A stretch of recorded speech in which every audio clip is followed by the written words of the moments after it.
Do you know what the lifetime value is of your account holders?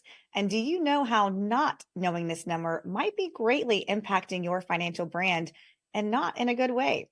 Well, that's exactly what we're going to help you discover today.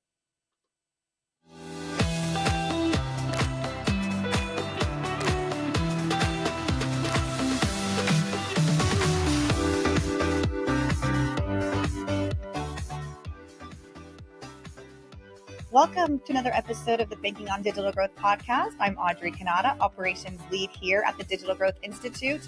And to help us answer this question and crunch some numbers is founder and CEO of the Digital Growth Institute, James Robert Lay. Hey, Audrey, Welcome, James Robert. it's so good to share time with you today, Audrey, as always, and really an important subject. So I'm glad we're talking through this together here. Absolutely. But before we get started, please tell us what is going good for you in your world, personally or Well, professionally. it's not just my world. I'd say it's our world because you've been a big part of this journey. We just got not just the manuscript, but the laid out, locked, ready for print manuscript for Banking on Change. So this has been a multi-year journey to get book number 2 to the market, and we're right here at the finish line, ready to publish in about a month or so. Yes, it has been so fun. Like when I came back for tour number 2, you had just released Banking on Digital Growth. So I came in just like right at the tail end, starting to market it. And it has been so cool to really get a front row seat to the entire book writing process for Banking on Change. I have a one day dream of writing a book myself, and it's just been kind of a fun experience and geeking out a little bit, helping you along your journey and really seeing it from start to finish. I mean, this is a process for those who are not familiar. A lot goes in to these books. It really does, and I know that one day we will see break free to break through coming from Yeah. your mind and experience. But also, if I think about what is good, and really kind of what is inspiring today's conversation is coming out of our digital growth community, that we recently launched, and we're, I think, pushing almost 300 members now in the community. We've got a nice collaboration too with the Financial Brand Forum, to where community members are getting a discount to attend Forum in May, where I will be doing a pre-conference workshop. So to see the community come together, to see collaborations that are coming out of the community, to see questions that are inspiring conversations like this one coming out of the community, I'm really excited too with what the future of the digital growth community will create, to just continue to create value for this industry and the growth minded leaders who are guiding this industry forward. You're right. It's been so fun to watch this community grow, really a lot over the last few weeks. And I think one of my favorite parts, it's connecting people together. Mm, People who have never met before and seeing them meet for the first time and kind of build these relationships and helping each other out. And it's just for me, it's just so beautiful and just rewarding to sit back and see these relationships build. absolutely. Yeah. Absolutely. So And the questions, what are we, where are we going to go today? Lead the way. Yes, and this is one of the questions. You recently sparked a pretty engaging discussion about the potential losses that financial brands face due to not fully understanding or leveraging the average lifetime value of new account holders. And before we really dig into this, I want to pump the brakes. Can you tell, like, what exactly does customer lifetime value mean? I think just with the name alone, we have a pretty general sense, but what exactly does it entail? It's how much value a customer creates, or a member if you're a credit union, financially, monetarily, over the life of that relationship. And there are two different ways to look at this. Maybe three. You have the consumer retail relationship, you have the business slash commercial relationship, and then you also have the mortgage relationship.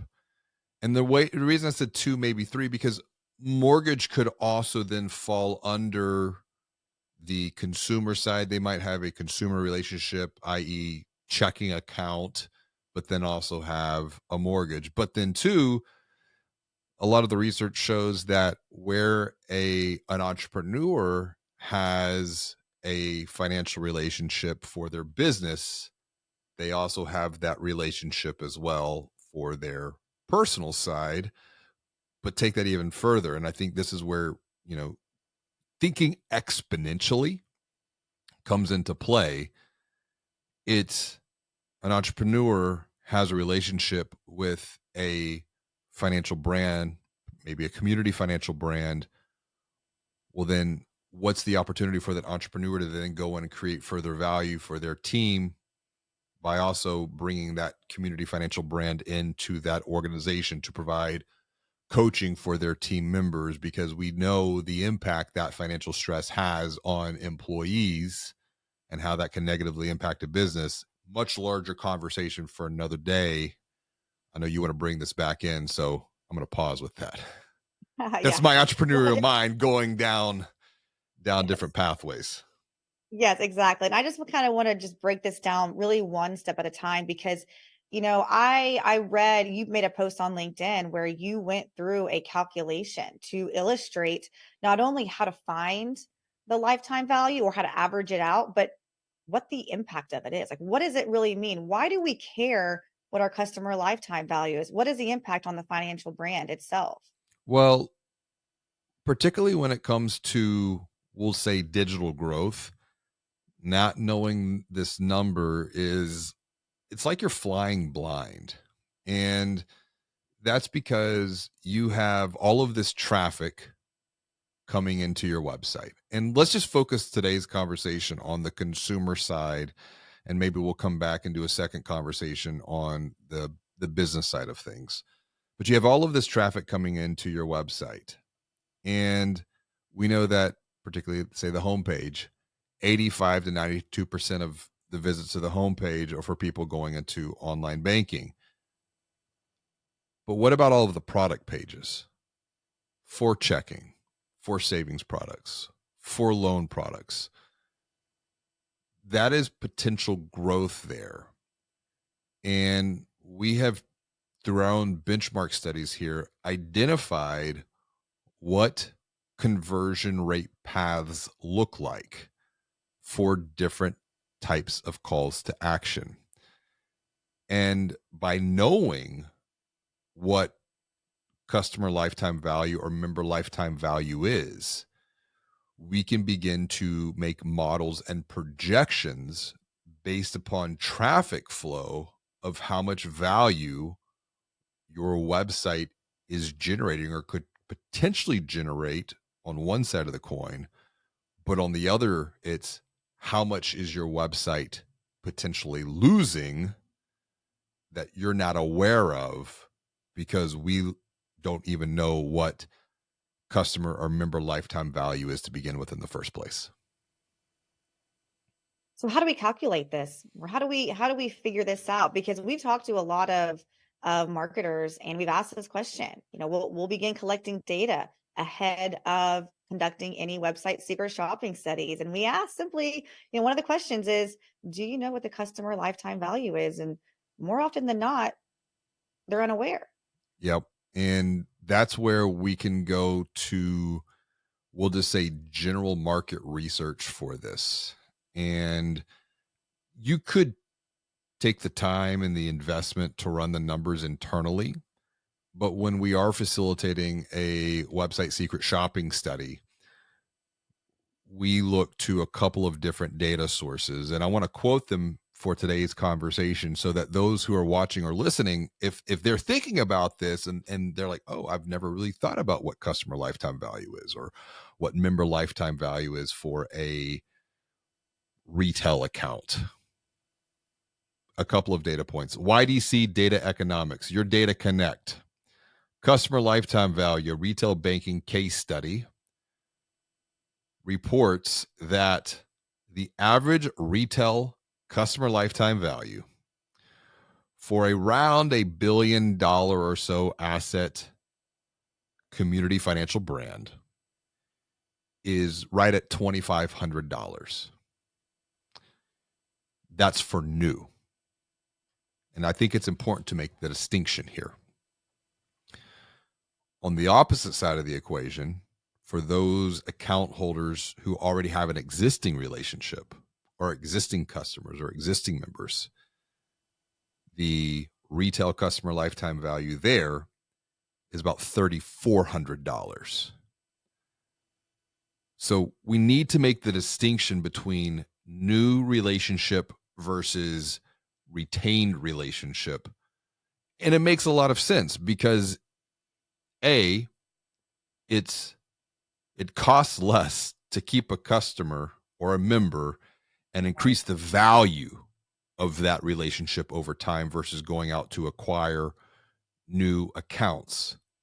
And coming back to the YDC or the Your Data Connect study here, they report that the average cost to acquire a new account, which I know is another number that people are very interested in benchmarking against, is $824.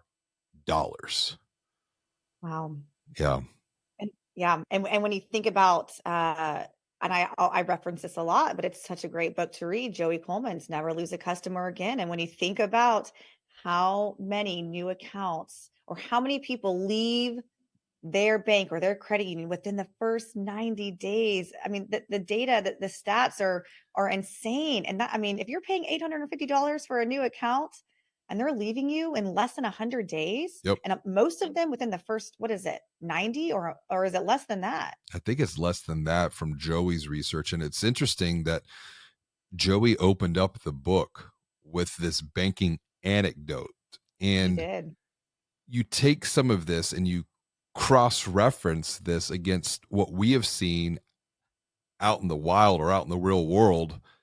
I know of one community financial institution that we have been facilitating website secret shopping studies for a couple of years. They are not necessarily struggling with acquisition. Their reported challenge is retention because they shared with us that as quickly as they are acquiring new accounts, they are then losing that same number through either direct closing accounts or we'll just call them ghost accounts. And I think that right there, it's an important distinction to make when we're thinking about modeling this out. Because if we look at, you know, the average lifetime customer value or the average lifetime member value being around $2,500, and there's a couple of other data points too that I want to pause on just for context because I think it's important to look at not just one study but to look at a few different ones. Um, Oliver Wyman reports that the average lifetime value for new customers, once again, through their insights, is $4,500. So they actually Wow. increase from $2,500 for new customers or new members up to $4,500 for new Wow. customers and new members. And they're also reporting that the average cost of acquisition for a new retail customer is about $750. So pretty close to what YDC is reporting there. And so if we can take those two different data points, you've got 4,000 on the high end, Mhm. 4,500 on the high end, 2,500 on the low end. What if we just average those out and said can we agree, and this is what we do when we're secret shopping websites, can we just agree that the average lifetime value of a new account is, we'll just say, $3,500. It's kind of like split the difference. And if we're in Yeah. agreement with that, then we can continue to run our benchmarks to help a financial brand determine how much they are presently losing on their website. Yeah, and I think it paints such a different picture when you think, I mean, first of all, so many different marketers that we're talking to don't know the abandon rate. They don't even know, and that's no no disrespect. It's just not something that's necessarily commonly talked about. And I mean, in general, we know that a lot of the marketers that we talk to don't have the time to sift through this data. They're just so busy doing everything else that requires of them. So, not knowing this number, it's okay. And I think that's what we're here for, is to help bring awareness to this to It's happen. it's not even the. I think we need to pump the brakes. I'm gonna steal your word on this one. We need to pump the brakes for a moment because it's not just abandonment rate here. We have to look at this as in the context of a funnel or a journey because and I'll use some hypothetical numbers here. Let's just say you have 10,000 people coming to a particular product page on your website. Out of that 10,000 people, we know that around 30% of them at the higher end of the spectrum, down to only about 3.5%, are going to click on a primary call to action. And that primary call to action is when someone is ready to apply for or open an account. And so if I've got my pen here, I'm going to just do some quick math. So if you've got 10,000 people coming to a product page, and when I say you have this range of 30% on the high end to 3.5% on the low end, that is actually because based upon where the CTA falls on the page will directly impact what the percentage of that click through rate is. And this is why when we facilitate these website secret shopping studies, sometimes we have found, and we've talked about this before on other podcasts, CTAs being on the bottom of the page, low to no click through rate. On the opposite end of the spectrum, the common logic and the obvious is you put the CTA at the top of the page. But if it's only at the top of the page, not in the middle of the page, not at the bottom of the page, once again, we are losing clicks to apply. Yeah, multiple conversion points. Exactly. And so, not getting too far down into the weeds with that, I want to stick with just we're going to use the 30% here. So 30% of people out of 10,000, that's 3,000 people click on the CTA to apply.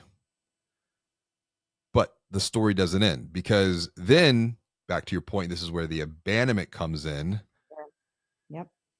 Does that mean that all 3,000 of those people are going to actually complete the application? No, because we can look at anywhere between a 60 to an 85% abandonment on the application itself. And so if you take 3,000 people who start this, 85% of them abandon. And I'm going to do some really rough math. So it's about 850 for every 1,000. So what is that? 2,500 more or less. I'm doing some rough I'm math. I'm gonna trust your math on this one. Yeah, I'm just doing some really rough math and I don't have the calculator. So, and we are in the age of AI, so I probably could just ask the AI to facilitate all of this for me. But we'll just say 2,500. So now 2,500 people have abandoned the application Because it's the friction, lack of understanding. because of some level, we'll just call it complexity, because of some level of complexity within the application. And once again, this is where the secret shopping studies help to identify what these friction points are. So when now it's like, okay, if you say, oh, our abandonment rate is 85%, well, what does that really mean? Paint the picture. Right. Oh, our abandonment rate. Oh, we lost 2,500 people this month on one specific product line application. I think that's the other way that we have to look at this, because we're just talking about one specific product or one specific product line. So then you take 8,500 people, not 85, 2,500 people, and now we come back to our lifetime value. Yep. And what did we say? It was like, we're going to say $3,500. So you take 2,500 abandoned applications times 3,500. Now that's $8.7 million in lost revenue and lost lifetime value. And that's For just for a single. average, yeah, $1 billion bank that's getting maybe 10,000 hits on the web page per month. On a product page. Right, on a single product page. Exactly. Because then now you can extrapolate that out into, okay, well, if that was just for, we'll call it checking, what about the savings product? What about other points of entry into a relationship with a financial brand? Credit unions, for example. We know auto loans are oftentimes the bread and butter of credit union relationships. And so you have this abandoned application pain point. But see, that's just one potential area of loss for conversion. It's the most obvious one, Sure. because there are two other distinct, we'll call them transitional calls to action, that can precede a full application. And this gets into just basic buyer psychology, because not everyone who visits that page is going Is to be ready ready now. to apply. And one of the things that I've been thinking through a lot lately is the emotive buying journey. I would say it's a deeper way about thinking of how people navigate the complexity of buying a financial product emotionally, because we know the basic buying journey goes through 5 or 6 different points: awareness, consideration, purchase, adoption, advocacy. But when you start thinking about this through an emotive lens, people enter into a buying journey feeling some type of, we'll just say, confusion. And so the very first step that they have to take, or the very first thing that they have to experience to keep moving forward in that journey, is they have to feel some type of clarity. And this is where the website secret shopping studies can quickly identify, are they feeling that clarity, or are they feeling confused? Is that confusion being amplified? Because that clarity will then turn to courage. But just because there's some level of courage doesn't mean that they're ready to apply. They're going to have to get that courage to then that point of commitment. Commitment is when they click the apply button and then go through and complete the entire application. Because just because they complete the application doesn't even mean that they're going to fully fund that all the way through. Yet alone, back to your previous point, doesn't mean that they're going to stick around for the first 90 to 100 days. Yes. A So lot of factors here. there's a lot of factors that play. And if we can begin to isolate, and that's I think the entire goal of the website secret shopping studies, it's to isolate specific areas of the buying journey.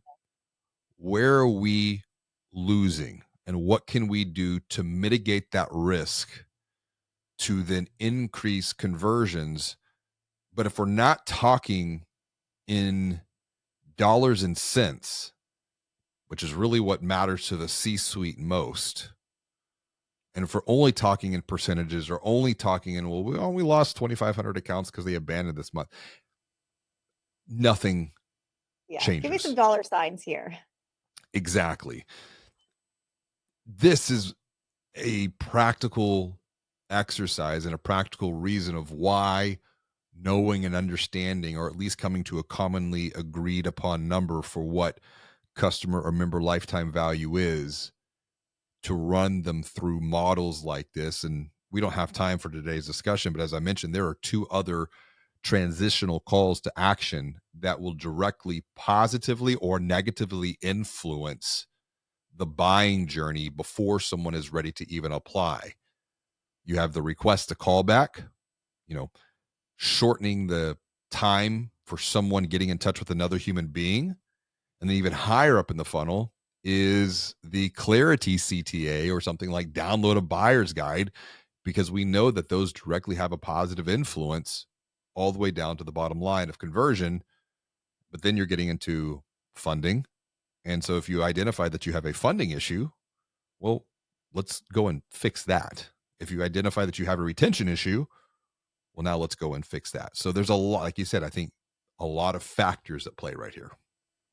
Yeah, there is a lot of factors, but I think it is so important just to focus on one at a time and not get too overwhelmed. I love that you reference this as simply just being an exercise. I think that's exactly what it is. If you haven't seen James Roberts, he posted about this on LinkedIn not too long ago. But if somebody out there is listening and they're interested now, they're like, I want to do this exercise. How do I figure this out? What would you tell them? How can they do this next? Guide them forward so they can try to start to maybe paint that picture and really uncover just how much they are losing in loans and deposits because of some of these broken areas. I mean, it's, a simple Excel spreadsheet. um, Well, I just don't know if that's simple. well, People like me. that is very true. I know some are Excel averse, but take go and find how much traffic you're getting to a particular product page.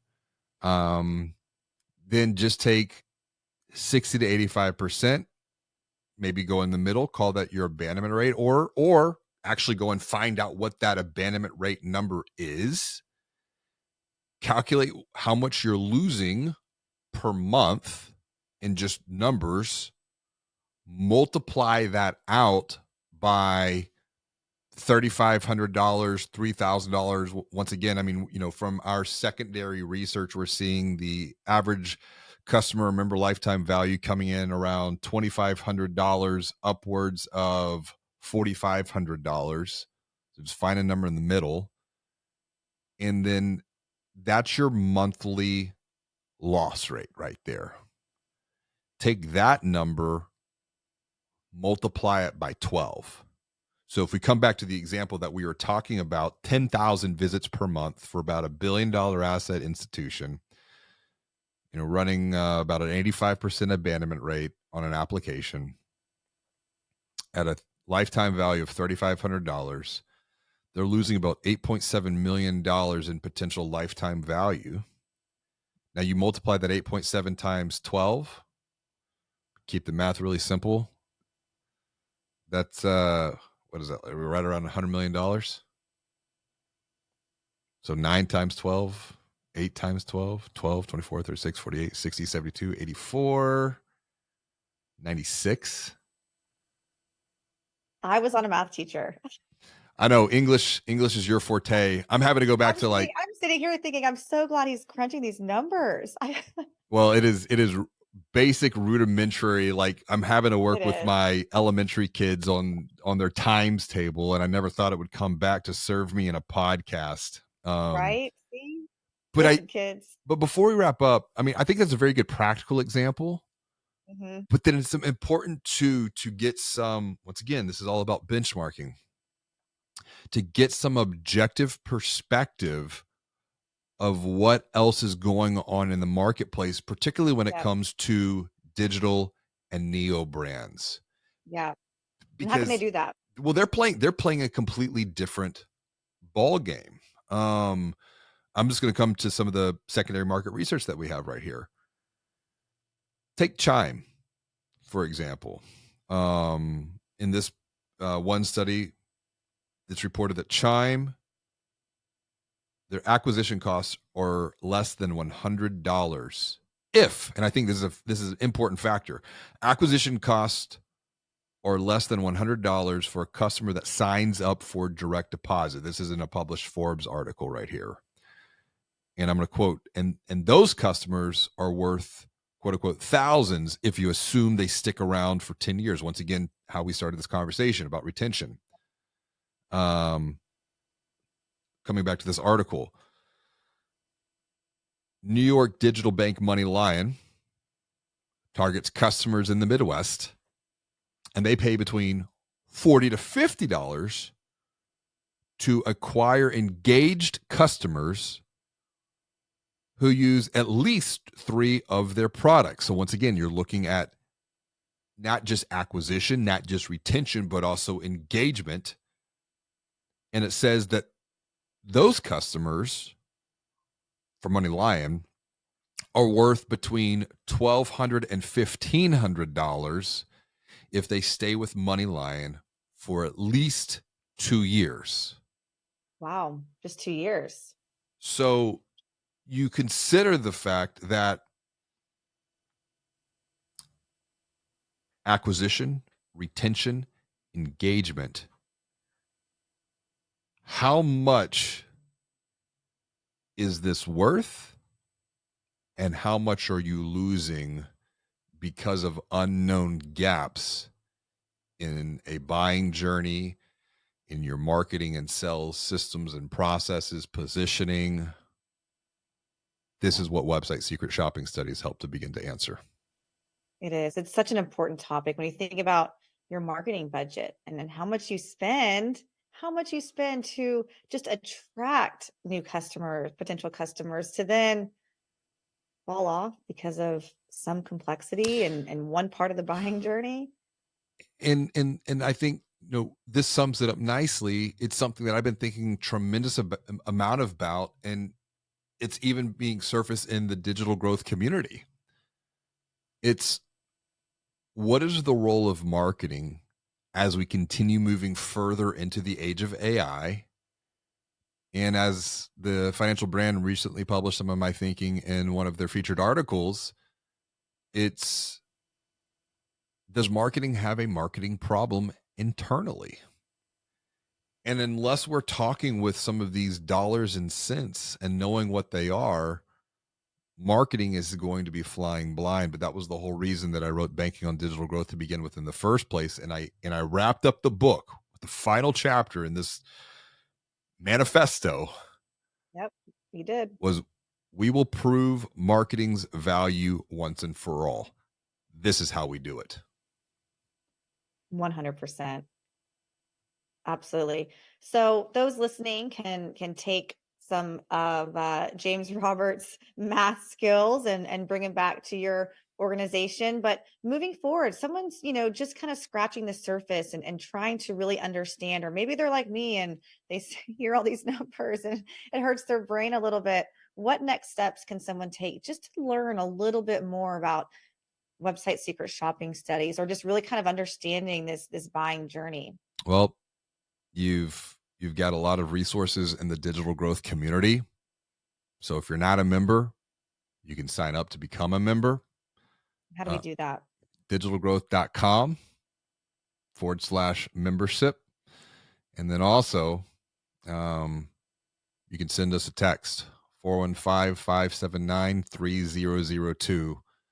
And we'll help you out. We'll guide you forward. You don't have to do this alone. Absolutely great call to action. Join us in the digital growth community. James Robert, thank you so much for joining us on this episode and helping us break down customer lifetime value and the impact it can have, negative or positive, at your financial brand. Absolutely.